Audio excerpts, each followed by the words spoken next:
Hey, welcome to another Friday workshop. All right, so Sanjeev is saying, if you build an indicator on a 5-minute chart, just say a simple, closing price crosses a 5 SMA, it works fine. If when he adds a daily filter, right? So he's adding basically a daily chart. So if he adds a condition that's operating on the daily chart. So say he has the close, he's comparing the closing price against an SMA2 on a daily chart. So what happens is the daily chart shows all days except it doesn't show the current day. And yeah, that's because of the way NinjaTrader functions. So let me give you guys a little visual demonstration here.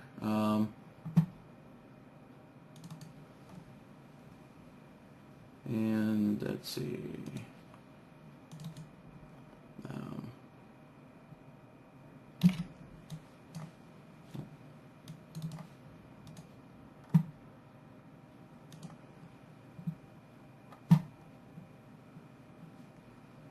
Alright, so let's just look at our red moving average here. So this is on an intraday chart. And alright, so here's a daily chart. Let's use this daily chart that I have up here. And let me put a moving average on this.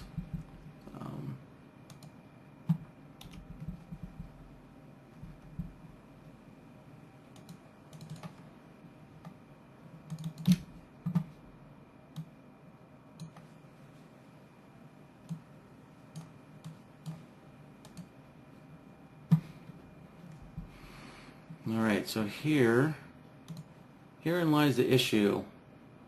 Let me make this a little thicker, make it a little more obvious. And I'll change the Z order. Alright, so you can see this white moving average. Now you can see, here's the current day's bar.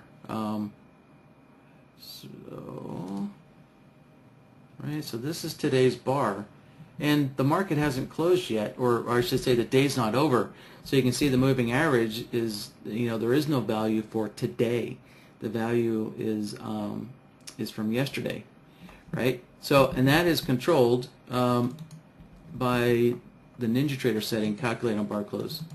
So if I set that to false, now I have the moving average for today on today's bar. So that's how you can get that. So you have to change BloodHound to run with calculate on bar close set to false. That's really the only way around that. But of course that's going to change the behavior of BloodHound. So just be aware of that. You may get undesirable results when you do that. Let's see. Yeah, so if you truly are doing something simple like a moving average crossover, let's see.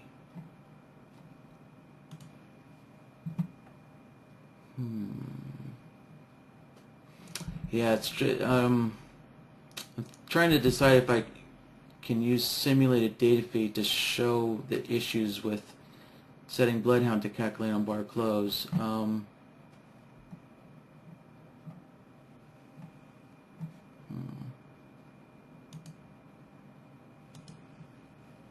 I think those Renko bars don't provide a good example. Let's see, maybe yeah, maybe a minute bars will. So what I'm looking for is where the moving averages look like they were about to cross over, but not quite. Okay, yeah, so maybe this right here. Oh, no, even better. Okay, here's a better example. Right there. So let's stretch that out. So if you had BloodHound set to calculate on bar close false, then what might have happened in real time is, see how these indicators look like they almost crossed?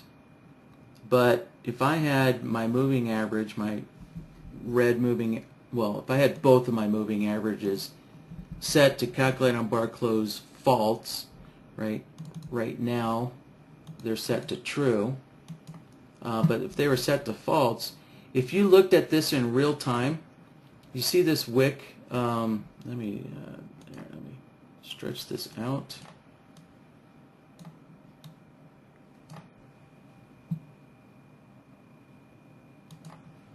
Yeah, so you see the wick on this bar. So I can tell you that what would have happened if these were set to calculate on bar close false is that in real time, when price moved up here, when price hit this high price up here, these moving averages probably crossed over, and so it would have given you a long signal. It would have given you like a false long signal there, and so that's kind of the trade-off when you're using calculate on bar close equals false. All right. So so what you'll want to do is you'll want to experiment using the Lookback Node. So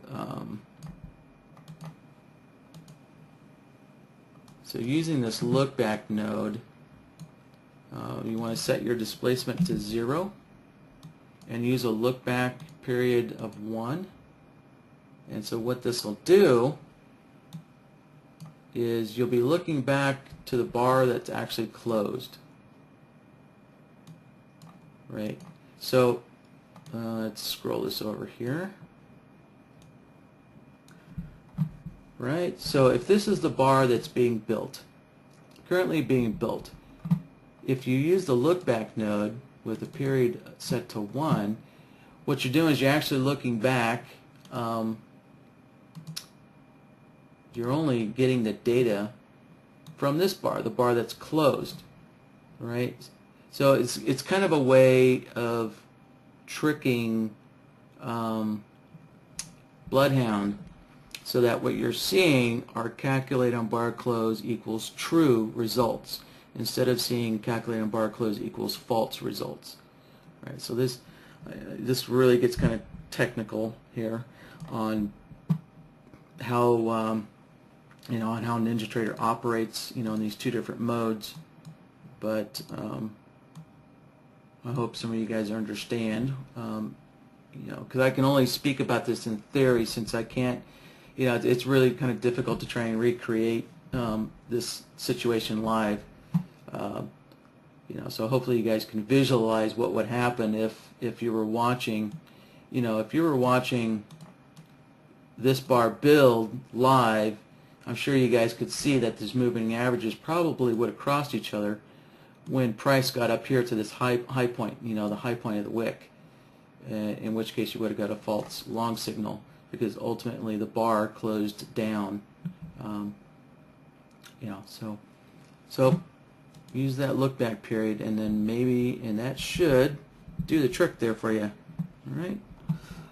So, okay, let me take a look at some comments here from Sanjeev. Okay, so Sanjeev is asking a good question. So which value is BloodHound using when it backtests?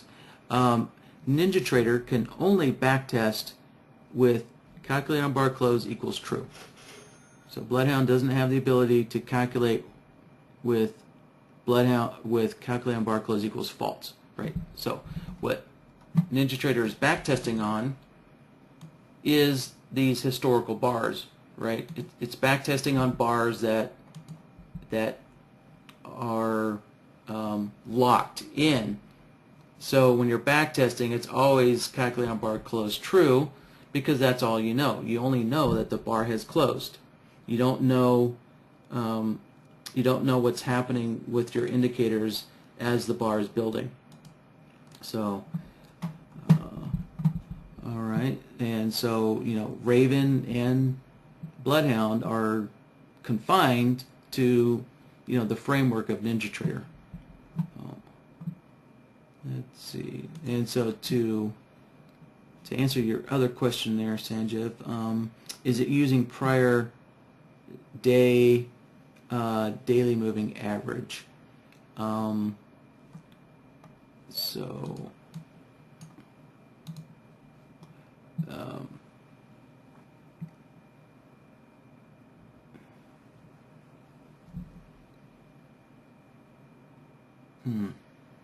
I'm thinking about that.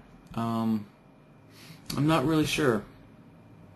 I'm not sure which daily bar NinjaTrader would be looking at. What data is available.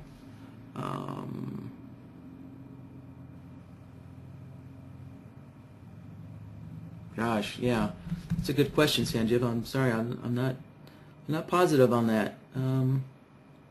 You would just have to do some back testing and discover how NinjaTrader is working. So BloodHound's going to use whatever closing price NinjaTrader feeds to it, and I'm not sure if NinjaTrader is going to be feeding the prior daily bar or the current daily bar. Yeah, I would assume that NinjaTrader is going to be feeding the prior daily bar when it's backtesting, just for consistency's sake. Yeah, I think I would hope for consistency's sake that NinjaTrader would be using the prior day values when it's backtesting. Yeah, otherwise it becomes really tricky in knowing exactly how how your NinjaScript and your strategies are calculating.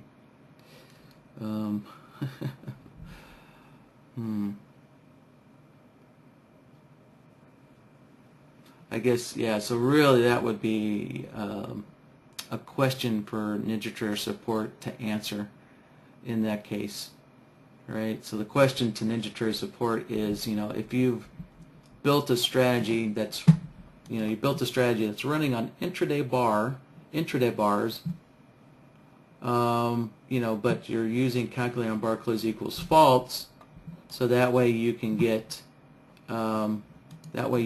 today's data on the daily bars, right? So that's how it's going to work live. But in backtesting, the question is when NinjaTrader is backtesting, is it still able to use the current day's data, or does NinjaTrader jump back to the prior day's data as if it was using calculate on bar close true? Yeah, so that question I really don't know. So, all right, so that's one of Sanjiv's questions. Okay, so Sanjiv is asking, do I use the look back on the default chart or on the daily chart in this example? So, oh yeah, you know what? You bring up another good point. All right, there can be so many details when you're working with different time frames. So all function nodes, and all logic nodes, they all operate on the default time frame, right? So when you go over to the solvers list, you can see the lookback node does not show up on here, right? So you can't assign a function node to a different chart. So the lookback node is it is functioning on the intraday chart. So let's see. So actually, yeah, that's fine. That's exactly what you're wanting to do, because you're wanting to make sure that your intraday chart is, I guess, the signals that you're getting for your crossover on your intraday chart, which is your default time frame, you want to get the crossover results after the bar closes, not intra-bar, so you don't get these fake outs, right? At least I'm assuming that's what you're wanting. Yeah, so the lookback node is going to be working on your default time frame, which is what you want. So, but on your daily chart, you're just wanting the raw data for today's bar, for today's data. Yeah, so you won't use a look back to the solver that's running on your daily chart, right? So this look back is only used for looking at the crossover on your default time frame, your intraday bars. And let's see, all right, Sanjiv's, let's see, last question here. Okay, so this is what, yeah, so this example here I put up on the chart where you kind of get these fake signals here, these kind of fake out signals, intra-bar, you get these intra-bar signals. So these are the ghost trades that Sanjiv was talking about in his previous, his earlier question. Yeah, so,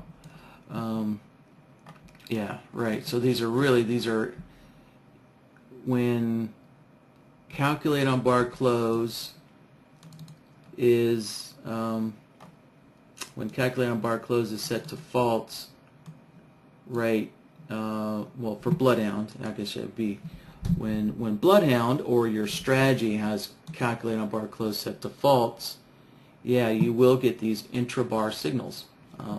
So, yeah, just something to be aware of. All right, yeah, Bercy's got a good question. So Bercy's asking, is there a way to choose calculate on bar close equals false, but not have the indicator update on every tick? Say just something on every 300 ticks on the daily. So no, NinjaTrader doesn't have a way to do that. So once again, this gets into NinjaTrader territory, but let's see, what you can do, I think you can go into your chart properties, and so NinjaTrader was kind of aware of this issue, and so if you have, your calculate on bar close equals false, NinjaTrader still only, I'm pretty certain that even your indicator only will update, based on this setting here. So this is in seconds, so a quarter of a second. So every 250 milliseconds, NinjaTrader is actually updating your indicators on the chart. So I believe it's actually changing how often the indicators are updating as well. I mean, this says, display update, but I think this also affects how often your indicators get calculated as well. So, because definitely on markets like the ES that have a high volume, yeah, there's just no way that your processor could keep up with calculating, every time a new tick comes in on the ES with such high volume. So I think that's why NinjaTrader put this feature into NinjaTrader version 7. So this actually didn't exist in the older versions of NinjaTrader. This is new to version 7. So there's no way, so it's time-based. It's not tick-based or anything else. It's only time-based. So yeah, so there you go. That'll help. So you can see that really your indicators, the default setting is that your indicator is only updating 4 times a second. So, if you're, so you may find if NinjaTrader can't keep up, then you might want to change this to, every half a second, every 500 milliseconds or half a second. So, all right. So, okay, that was a good good question as well. Yeah, alright, so Bercy's suggesting is, you know, on the larger chart here, you could set your, you know, like on your daily chart, you can go in here and set your update time to like 5 seconds. Alright, just be aware though that, you know, if I changed my daily chart to update every 5 seconds, like so, that's not going to affect BloodHound because BloodHound's running on a different chart, right? So BloodHound would be running on this chart over here, so it's not going to affect BloodHound at all. So, all right, so yeah, all right. So the follow-up question is: so since BloodHound is running on this chart here, how often would it update the data from the higher time frame? Well, it's whatever this chart is set to, right? So BloodHound is bound to whatever the chart is set to. So since this chart is set to every quarter of a second, well, BloodHound's going to update everything every quarter of a second, right? So in other words, you know, all your solvers and all your logic in BloodHound is updated every quarter of a second. You know, if, oops, hold on, let me get the indicator window up. You know, just keep in mind that's only when BloodHound is set to calculating bar close equals false, right? So just for everybody else that this is kind of new to, just to make sure that you understand this distinction that you know, BloodHound would only be updating all of its calculations every quarter of a second when calculating bar close is set to false. Okay, but the default, whenever you add an indicator, all right, whenever you add an indicator, the default setting is true. Right, so when you add BloodHound to the chart, it's going to default to true. So you have to intentionally set it to false if you're really needing BloodHound to update, you know, every quarter of a second. All right, so when calculating bar close is set to true, right, the default setting, that means that BloodHound only updates when the bar closes. So, right, so you wait for the bar to close, and then your indicator updates itself. And then you wait for the next bar to close, and then the indicator updates itself again. So, all right, yeah, so Bercy's suggesting, you know, to add a function into BloodHound so that we can control when other charts and other time frames update themselves. And, you know, we may be able to do that in BloodHound version 2. I mean, yeah, BloodHound version 2. So we tried that with BloodHound version 1, but we were finding that it just wasn't providing good results. You know, we just couldn't get NinjaTrader to, you know, to process all that correctly. You know, so it just wasn't reliable, and so we just abandoned the idea. So, but who knows, with BloodHound version 2 and NinjaTrader version 8, that might be become possible at that point. So, which would be really cool to have. You know, that would be a good extra feature. So, okay, so Marcy's asking, if there's time, can you explain in a comparison solver with EMA 100, EMA 200, how the 0.8 threshold works? Okay, yeah, we can cover that. If I want an EMA 100 to be greater than 25 ticks from the EMA 200. All right, yeah. So we'll get into the threshold discussion here. So actually, this regression channel solver kind of on topic here when we're talking about the threshold levels. So let's see. All right, let me adjust my BloodHound here so you can actually see the threshold line. So it's kind of hard to see, but the threshold lines are actually on on the chart there, you know, this very light green and this dark red. Let me make these a little brighter here, make them easier to see. So I'll just set it to red. And I'll set this one to long green. Alright. So, you know, as you can see, BloodHound has this fuzzy logic, which was created because when we originally created BloodHound, you know, the original thought was, you know, can we build an indicator that mimics human behavior and human decisions as close as possible. And as people, when we make trading decisions, you know, just by the standard way that we make trading decisions, you know, by looking at indicators on our charts, you know, even though we may have defined rules, basically when we're looking at indicators on the chart, really what our mind operates in is it says it's close enough, you know. So the difference between a computer and a human is a human goes, yeah, that's close enough, but a computer doesn't understand close enough, right? A computer has zeros, which means no or off, and it has a 1, which means yes or on.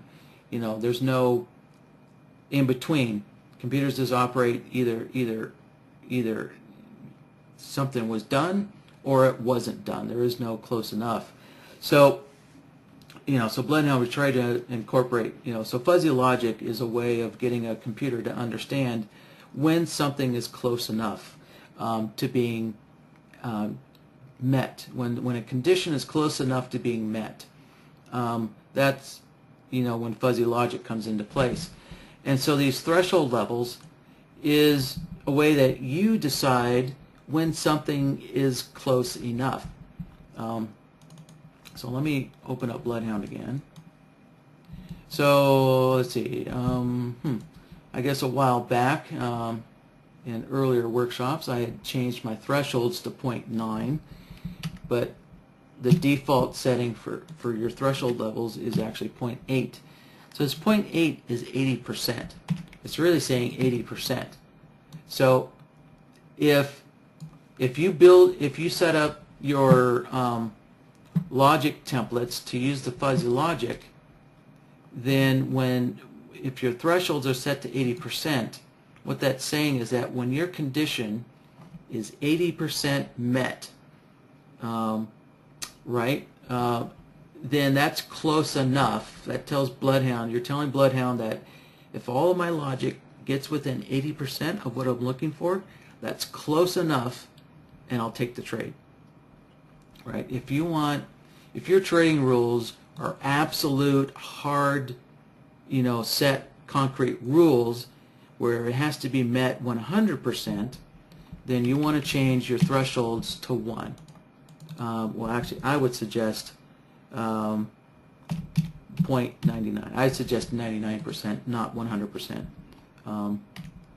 So I would, you know, suggest, you know, leaving a 1% variance in there.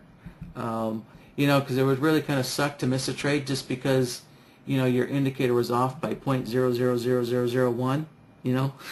So putting in that 1%, you know, yeah, allows a tiny bit of flexibility even for absolute concrete trading rules that you may have. So you know, so you may even want, you know, say 95%, you know, of your condition, you know, is close enough for an absolute set of trading rules that, you know, that don't allow for any kind of subjectivity. So, but you know, this is really up for you to decide, you know, how your trading rules work best and how your trading styles work best, right? So you can give your logic and your conditions a lot of leeway by, you know, saying 80% is close enough to taking a trade signal. You know, so that's basically, you know, what the threshold level is there for to do. And all right, so I'll set that back to 80%. And all right, yeah, so we'll set up this comparison solver for what Marcy's looking for here. right, let's see, and then I need to put another EMA back on here. And, oh, it is on there. Yes, they're both on there. All right. Okay, I'm going to tone down the regression channel so it's not kind of obstructing our view. And, all right.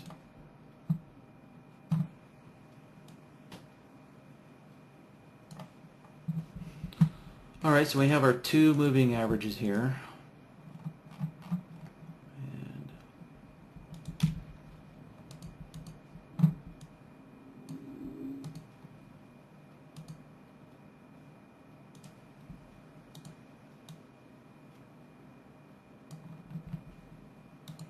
let me just name this logic template here.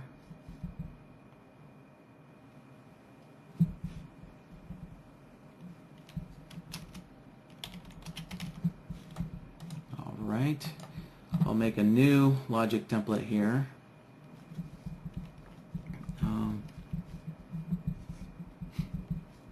Let's see. All right. So, oh, come on. There we go. Now it's typing in the box. All right. So threshold example. Alright, so let's go build this comparison solver here to demonstrate this example.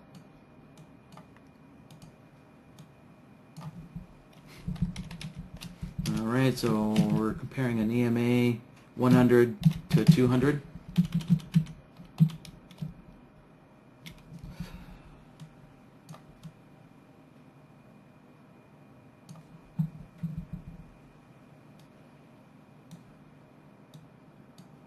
Alright, so let's plug our EMAs in here.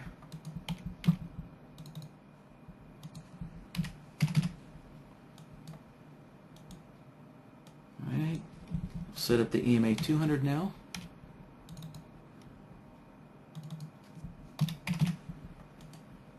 Alright, so what we're looking for is we're looking for when the EMAs, let's see, I believe are within 25 ticks of each other. Oh, no, actually, we want to know when the EMA 100 is greater than 25 ticks from the EMA 200. All right, so we want to know actually when the EMAs are separated by 25 ticks. Yeah, so we're looking for a separation of the EMAs here. So let's see. Yeah, all right. Well, there's a couple ways I can do this. I think I'll demonstrate this one way. All right. So to use the fuzzy logic part of this aspect, I'm going to set the large amount to 25 ticks and leave the small amount at 0 ticks here. So that will allow the fuzzy logic part to operate. And let's see here. Alright, you know, sometimes my description, sometimes this text description doesn't update, so I can just click off the solver, click back on, and there we go. So now we can just see the description is updated here, right? So we have A greater than B by 25 ticks, and this is A greater than B by 0 ticks. So I'm not interested when A is greater than B by 0 ticks. I only want to know when it's greater than 25 ticks. So I need to turn this output off, and I just want to know when they're separated. So I need to know if A is the EMA 100. So I need to know if the EMA 100 is greater than the EMA 200 by 25 ticks. Also, I need to know if the EMA 100 is less than the EMA 200 by 25 ticks. So I need to know both states to know when there's a separation, right? So let me turn off, I'll turn off the long output here for now. So we'll keep this kind of simple, and we'll just look at the long output to analyze this fuzzy logic. All right, so let's shrink this down.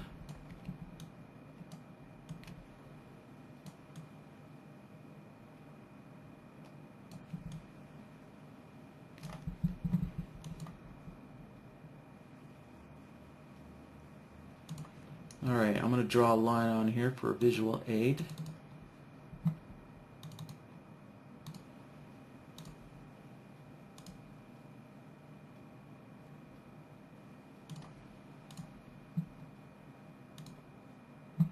All right, so we can see our threshold level here, the green line, which is at 0.8. Remember I set BloodHound's threshold to 0.8.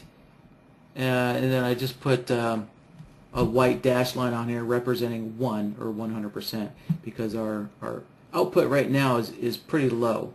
And that's because our two lines are less than 25 ticks away. But as we scroll through the chart, let's see, we're on oil. There we go. Okay. So finally, we can see that the 100 EMA is moving a lot faster, and it finally dives down. And so that our two EMAs are now at least 25 ticks or more away from each other. Right, so there we go. We can see the two dots. So those two dots are at least 25 ticks or more away. Right, so as our description explains, the EMA 100 is either greater than the EMA 200 by 25 ticks or more, or the EMA 100 is less than the EMA 200 by 25 ticks or more. And so we can see that, for example, here, the closer we get to these EMAs being closer together, we can see that the BloodHound's output diminishes. Right? It approaches 0 here. So if the EMAs did equal each other exactly, then the output would actually become 0. So if the EMA 100 did equal the EMA 200 exactly, 0 ticks, then we would actually get an output of 0, as specified here. All right. So I'm sorry, let me back up. I'm sorry, my explanation earlier here on this signal was actually incorrect. So these two values actually are not yet 25 ticks away. They're 80% of 25 ticks away. I'm sorry, I was looking at the wrong line. So we can see the output here. The output here is around it's 0.881, right? The output is 0.81.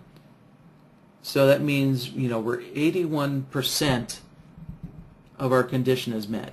So 81% of our 25 tick separation has been met. So we're not at a 25 tick separation yet, but we're at 80% of that. So if I keep going, let's see if we actually get there. There we go. Now we finally get there. All right, so let me mark that with a diamond. All right, so at this point, now that the output has reached 1 or 100%, we have a 100% confidence that our two indicators are 25 ticks away from each other or more. Right? So earlier, when we first see the racing stripes, the shaded green background, right, where the green dots are, so that tells us that we're within 80% of our condition being met. So in other words, that's a way of telling BloodHound we're close enough to our trade conditions being met. So, all right. And so even though the moving averages are separating by more than 25 ticks, BloodHound caps at 100%. Just all you need to know is 100% of your conditions being met, and you're good to go for your trading condition. So let's see. Let me draw a line here. Actually.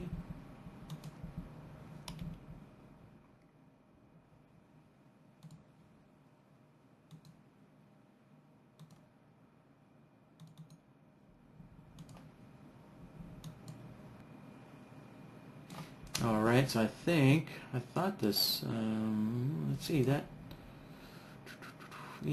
is, that line is 25 ticks long.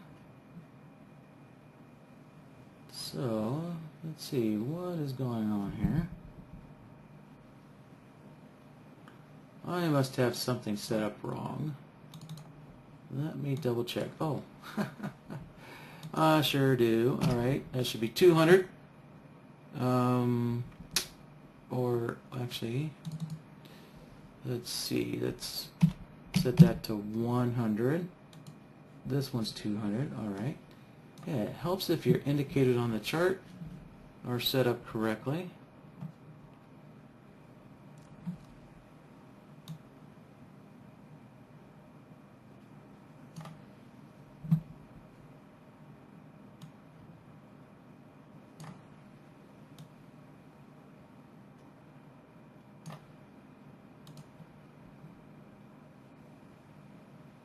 All right, there we go. Now this looks a little better. So my line here is 25 ticks long. So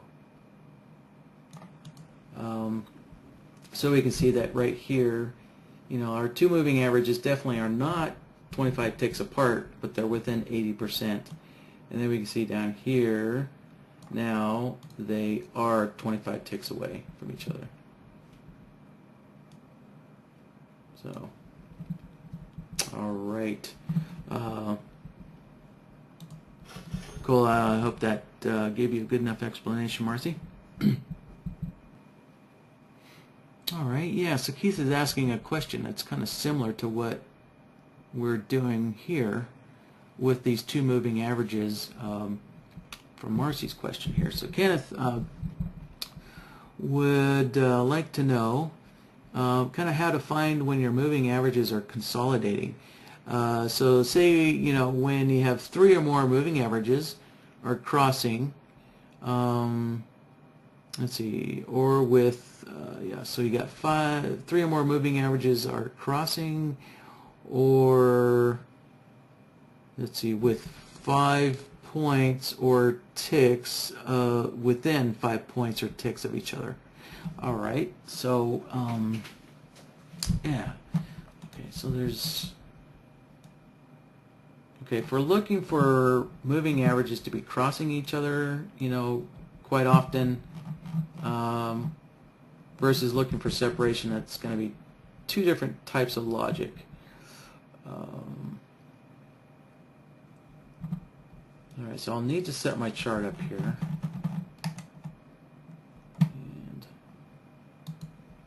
Might be better if I go to a 1 minute chart. Hopefully we'll get some more consolidation. And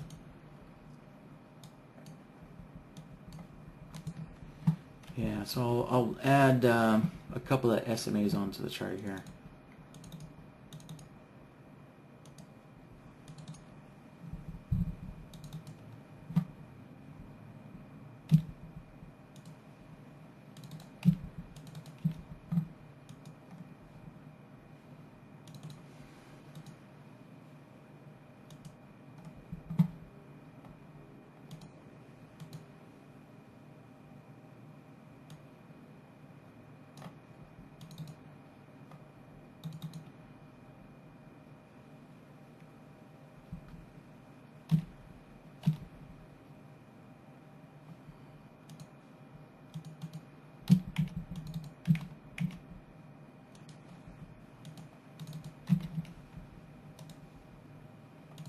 Alright, so I guess I'll create 3 different SMAs with a 10, 20, and 30 period.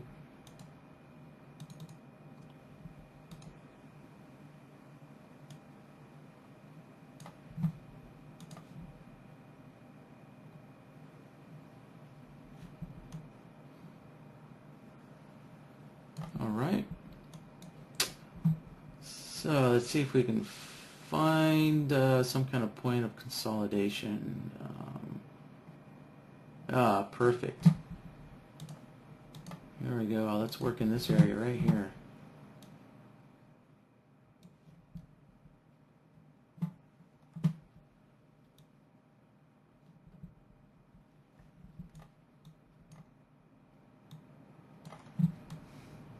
All right, so we'll use the comparison solver.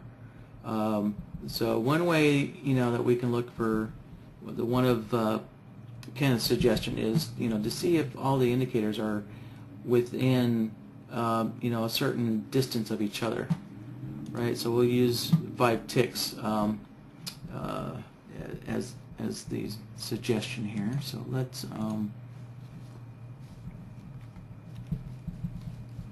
see. All right. So let's see. What do we call this? Moving average consolidation. All right. And all right. So we're going to need a couple of moving comparison solvers here, but we'll start with one, and we'll look for when our SMA 10 and 20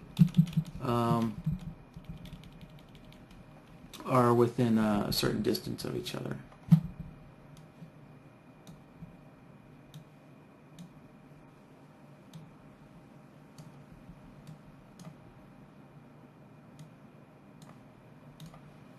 All right, so let me plug in set up my SMAs. And there's the SMA 10, and let me set up the SMA 20.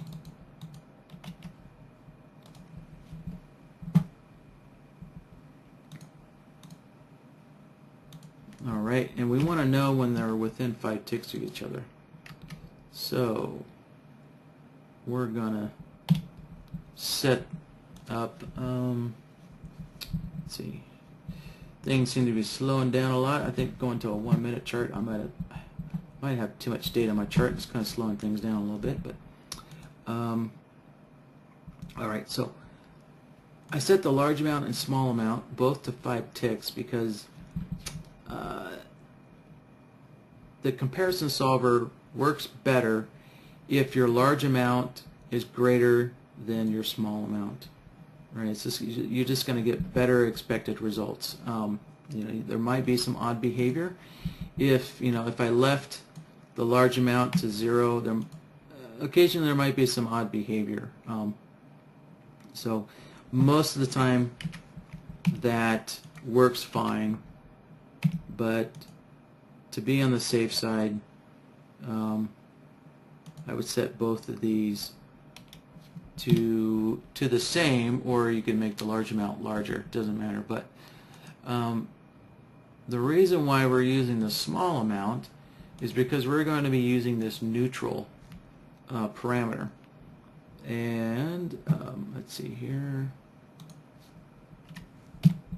So I'm just going to, just for an example, or just for explanation, I should say, I'm going to set the large amount to 6 and the small amount to 5 ticks. And let me click off and click back so I can update the context here. And right, so we can see these outer brackets say 6 ticks, right? By 6 ticks or more.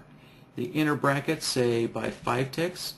And so we're going to be using this neutral area like so. We'll set that to 1. And so this neutral, this really isn't equals. It's a neutral zone, and it's bound by 5 ticks above or 5 ticks below, right? So this neutral creates a zone based on whatever your small amount tick setting is. So if we set our small amount to equal 0 ticks, then the neutral would actually be an exact equal condition that it's looking for. But we're looking for the two moving averages to be within 5 ticks of each other. So that's why we're setting the small amount to 5 ticks, and so it creates this neutral zone here. And so I'm going to do the same for the short output, and I'll set the neutral to 1, like so. Alright, so consolidation, isn't really a trading direction, it's just a condition. So that's why I've decided to set both my long and my short output to display here. So that way we know when this is happening. Now if we want to use this to kind of prevent trade signals to go through, right? So we want to use this to block trade signals to go through, then this is a situation where we can actually use the invert value here. So if I invert this, and I think I'm going to go in and reduce the number of bars on my chart to speed things up a little bit, but we can see now, right? So now there's no output when these moving averages are within each other. And so if there's no output, we can use this to block signals, right? So it requires an output to actually have a signal. So in this area, right, we have both a long and a short output.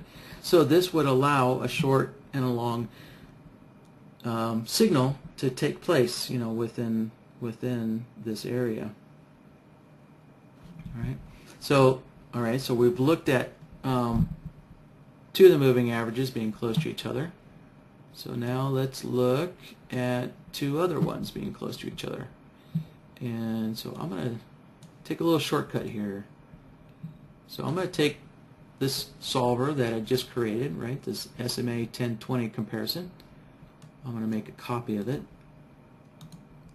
And let me see, I'll compare the 10 to the 30 now.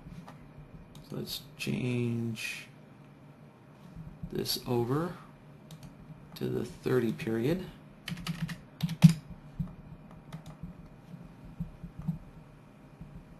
Alright, so the solver is now set up exactly the, both of these solvers are set up exactly the same, looking for the same condition, but now I just substituted in, right, one of my other moving averages.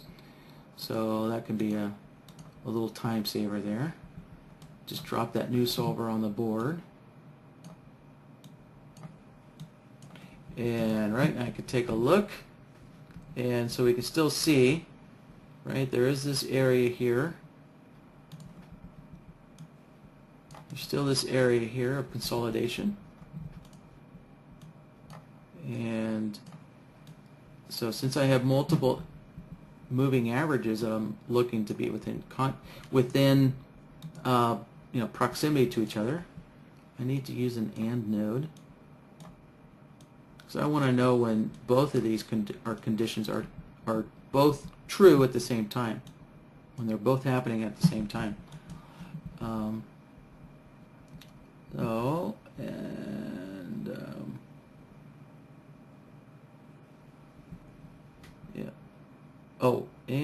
Actually, using the invert, as we can see, works good for one solver, but if you notice, well, I need to make one more solver together here, but I'm actually going to have to change my invert back to false. And to explain why is because if here, let me change the scaling here.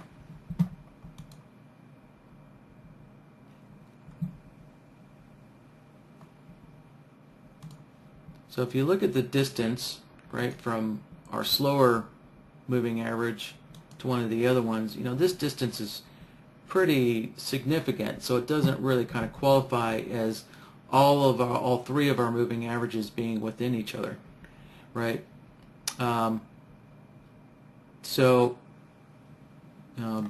Because of that, Actually, I can't use this invert yet. I don't want to invert the output yet. So I'll set that to false, and I need to set the other one to false. So basically, I kind of got ahead of myself here. So, all right. So now we can see,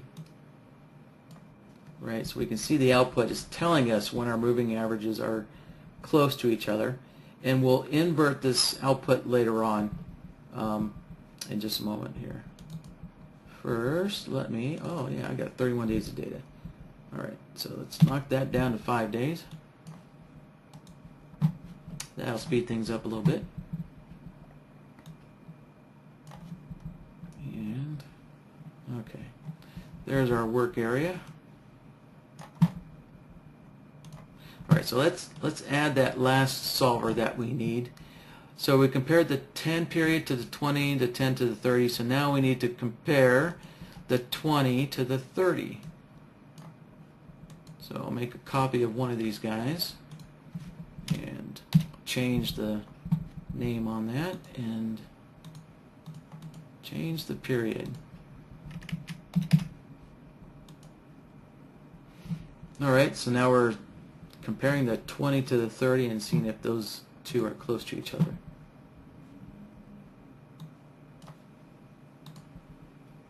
Alright, add that solver on here and connect that in. And let me disconnect this guy again. So take note. Where's my arrow? There's my arrow. Alright. So take note. We do have a signal. Right? We do have an output where my arrow is. And watch, as soon as I connect up this third solver, right, the signal goes away. And that's because if you look at the dotted moving average, it's far enough away from the other two moving averages, you know, to tell us that, well, we're not quite in consolidation yet. So it actually took this, you know, consolidation, marking this bar. This bar is no longer marked as being consolidation because of that moving average there. All right, so now we want to take this result from coming from the AND node, and we want to invert this result to actually get a correct kind of consolidation. Well, I guess this is really a decision you guys will have to make yourself, right? So let's use the inverter.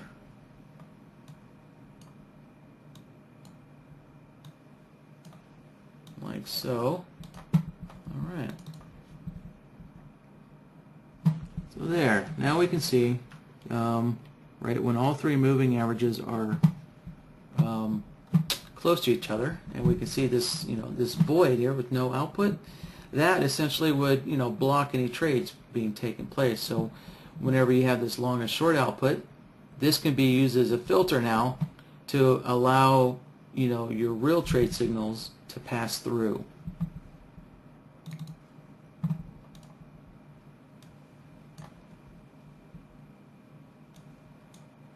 So what you could do,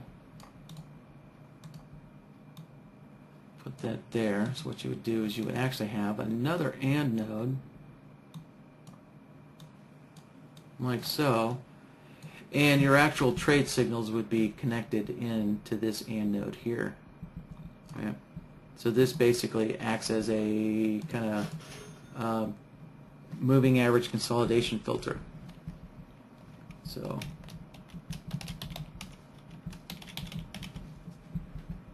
like so. Right.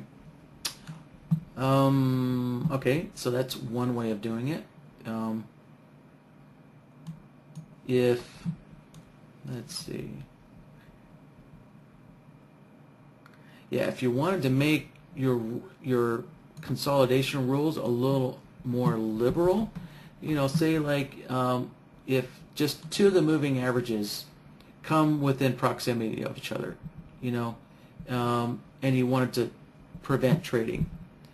If just two come within proximity of each other, then what you need to do is then you can go in here and invert all of those solvers. Let's see, so first let me connect up that AND node. Alright, so I've got one solver, I have it inverted. I take the other solver and I'll invert that.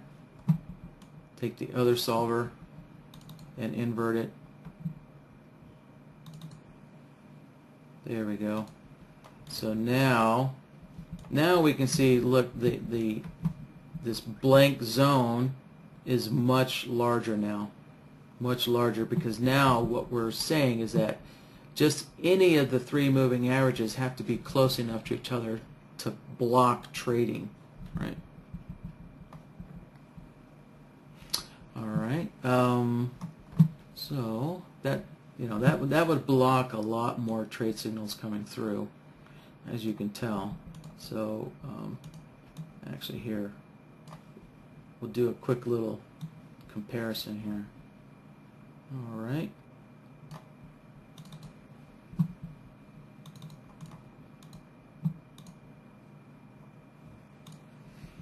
Okay, so you can see I've marked the voided areas that would block trading, and I'm going to put this back to the more constrictive logic, the more conservative logic.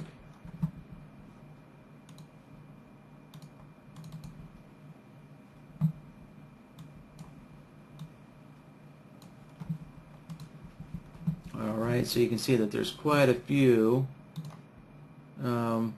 extra bars now that would allow trading here, right? Something like that. So, alright, and okay, so there's one way of doing that.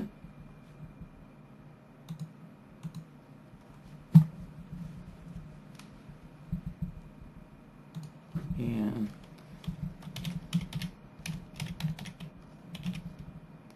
alright, so this is proximity. You know, this is really kind of detecting proximity consolidation here.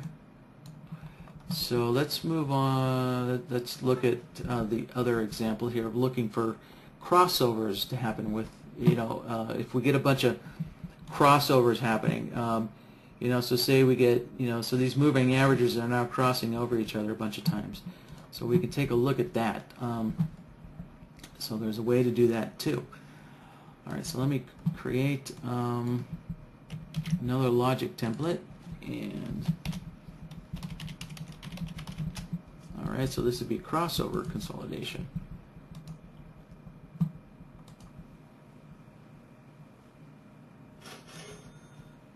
So essentially we're going to do the same thing with the crossovers we did with the comparison. We're going to compare each of the moving averages here. So I'll start with the SMA 1020,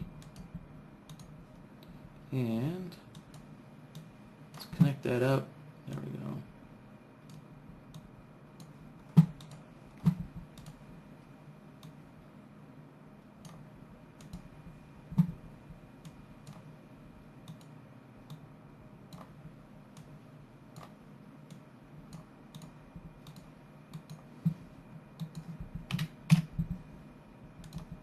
So I just need to change the periods of my moving averages here. Alright. There we go. We can see when the 10 and the 20 are crossing. So crossed a couple of times in this area of consideration. And I'm going to take a shortcut here and make 3 other crossovers real quick. And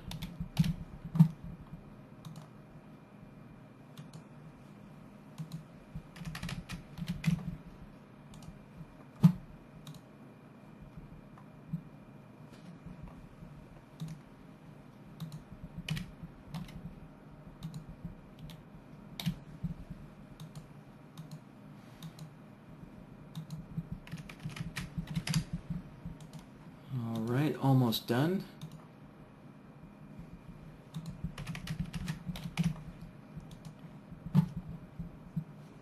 All right, so I now have my 3 crossover solvers all built, looking at the 3 different moving averages crossing each other.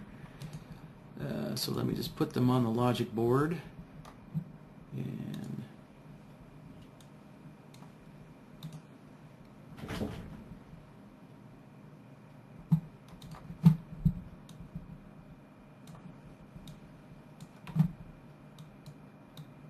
now with crossovers, we need to kind of see all of these crossovers here. We need to see all of them happening.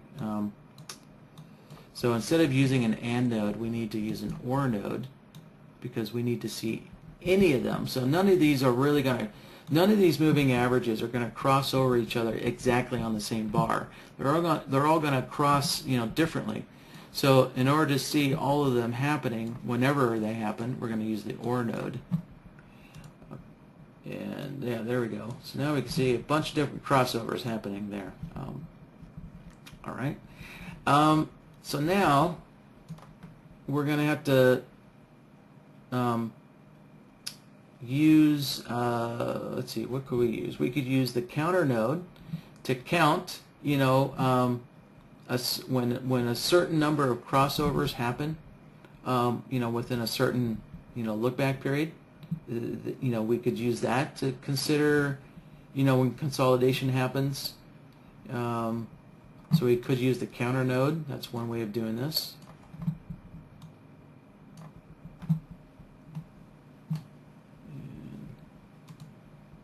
So let's grab this counter node.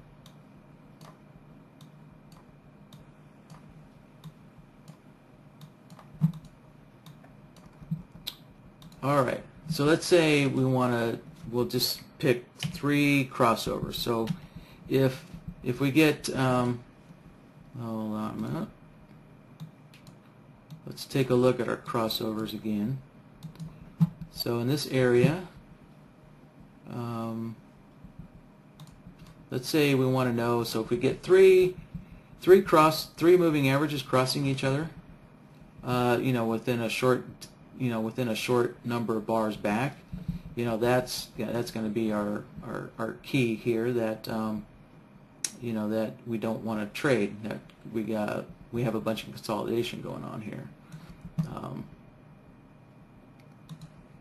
So we're going to be counting up to 3 of these crossover conditions. So this is what we're counting. So we're counting to 3, and we're counting to 3 of our 3 crossovers.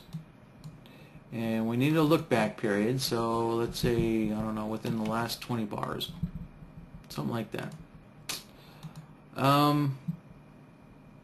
And I don't know, in this situation we're not using any reset functions. We'll just keep this simple for now. And all right, yeah, there we go. And let's see, so yeah, so we can see where our arrow is, right? Remember, we placed the arrow on that third crossover. So we got 1 green crossover, 2 green, and the 3rd green crossover there.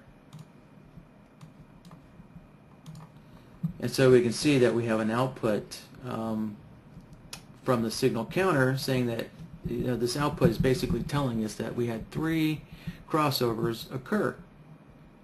And then we get to this bar, and it does have an output, right?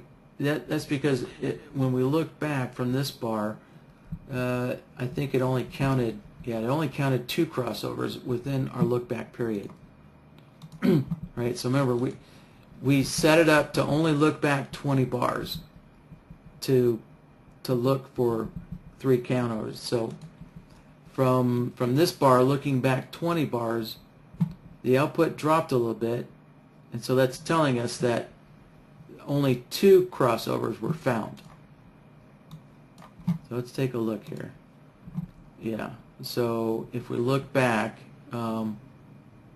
only, right, we probably 20, looking back 20 bars, we only have these 2 crossovers here. So what you can do is make yourself a little line or a box or something and set it up so it's 20 bars back. And let's see, these are 1-minute bars, so alright, so 9:20 to 9:40 is yeah, 20 bars.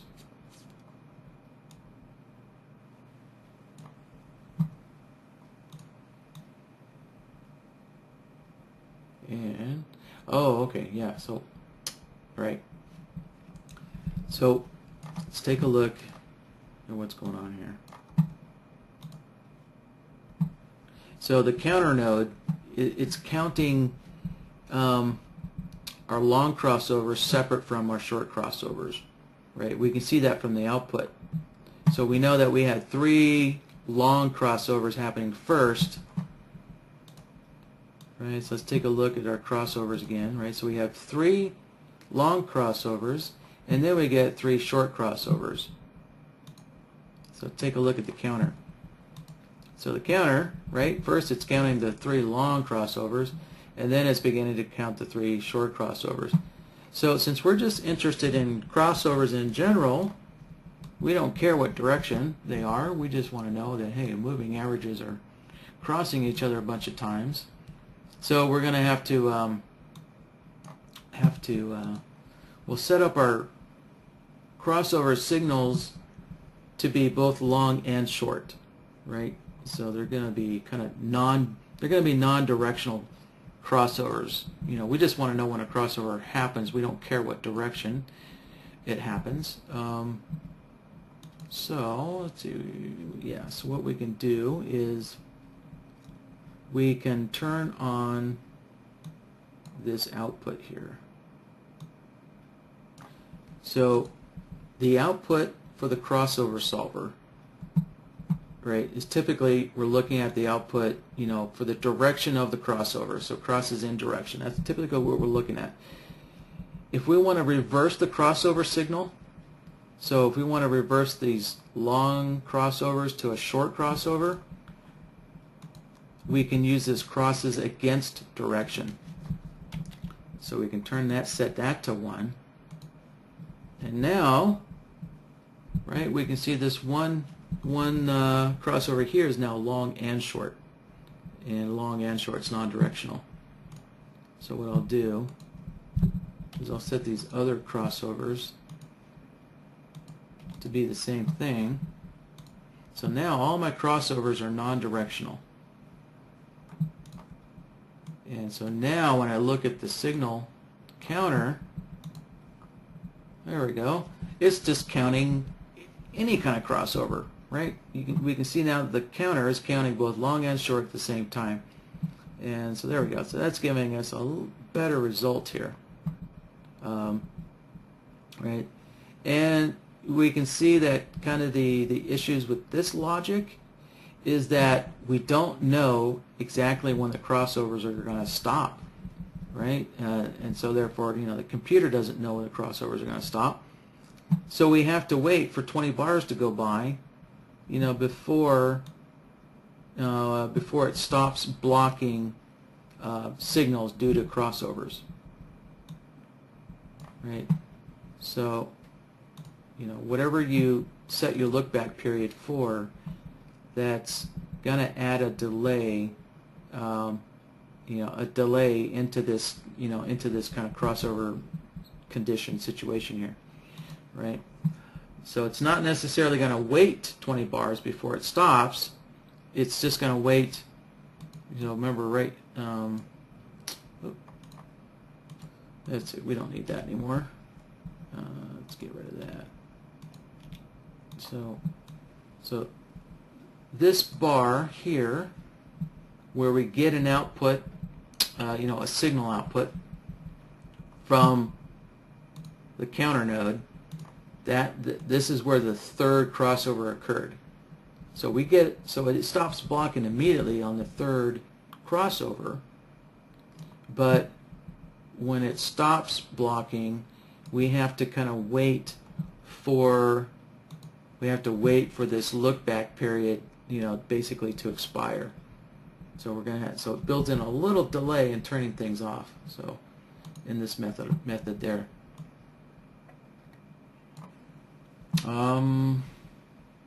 Let's see, is there another way? Let's see, look back.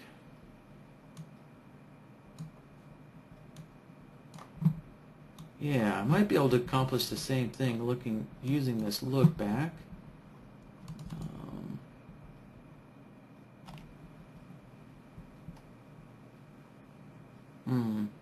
No, the look back doesn't work because, let's see. Yeah, the look back is going to, if I change this to 20 period,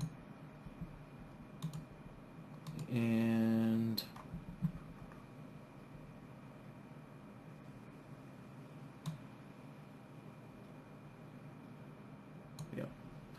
I'll set the mode to maximum, and so look, we can see we're starting to, we're getting our condition met on this bar here with the arrow. And let's take a look at the raw crossover signals. Yeah, so there we go. So our first crossover, we start blocking signals if we use this look back. So this look back is just going to look for any crossover within a 20 look back period. So it starts blocking immediately on the first crossover, and then it doesn't turn off until 20 bars go by from the last crossover. Right? So that's really liberal. And that's really using the look back as a far more liberal way of looking, for crossover consolidation, whereas the signal counter is a little more conservative when looking for crossover consolidation there. Okay, I think that covers it. All right, yeah, that's the last of the questions there. And Jim is asking, can we get the moving average consolidation template? And absolutely, Jim. So all of these logic templates, all these BloodHound templates are, you can send us in an email and ask us for them.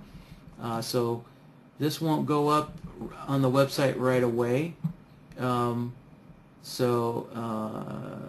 I guess let me give a little thorough explanation. So if you want it for this weekend, Jim, just send us an email and ask for today's workshop, and close that out. All right, so Jim, just send us an email to support@sharkindicators and just ask for today's BloodHound template. And what will happen is when this video gets edited and then uploaded to YouTube, you'll find a link to these in YouTube. So YouTube now allows you to put links in here. It used to be not too long ago, YouTube didn't allow you to put web links in the comments here, probably for security reasons, so people don't go to bad websites that download viruses. But YouTube's now allowing web links. So now Keith is able to put links to download these on YouTube. So all the older YouTube videos, these older workshops, there's no link to these, so you'll just have to ask us for them individually. And there is another place you can look, and I'll show you that in just a moment here. But let's see, yeah, so here's a recent workshop, and if we look in the comments, let's see, oh yeah, okay, so right here up on the top, so the BloodHound template, right there's the link for that. Let's see if I click on that. And there we go. It takes us to our website, and it has the download for that. All right. So you can see there, training workshop template for December 5th, last week there. So that's how you can get the templates. And then there's also I also saved the chart templates as well, the NinjaTrader chart templates. So there's a download link. So all right. And let's see, so let me show you another location here where you can get all these templates for download. So if we go to our, if you go to our website, you see the menu up on top here. Go to support, and under Learn BloodHound, let's see, see if I can, there we go. I had to scroll down a little bit, but no, it's not. Where to go?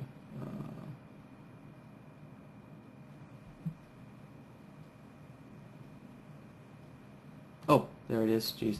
Okay, right there, template files. So all of these BloodHound template files from these workshops and the NinjaTrader chart template files are up here as well. So you can see this section, BloodHound templates. And there they all are.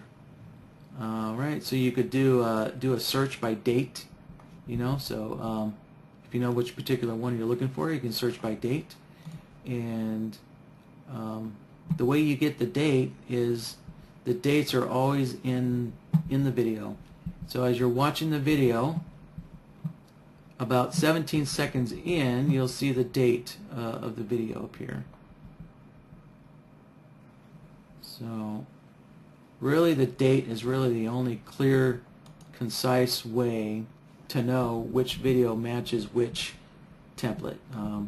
We've been asked to, hey, can you just match up the names? But naming gets really kind of subjective, because I should say, I get asked a lot of questions over and over again.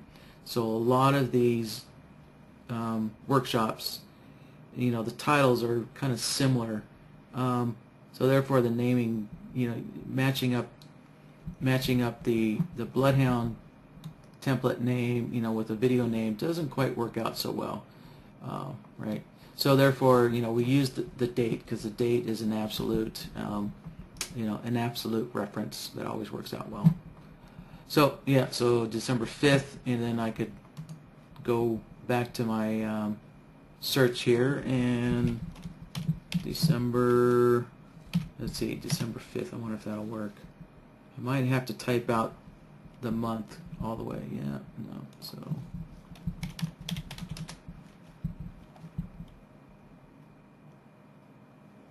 and yep, there we go.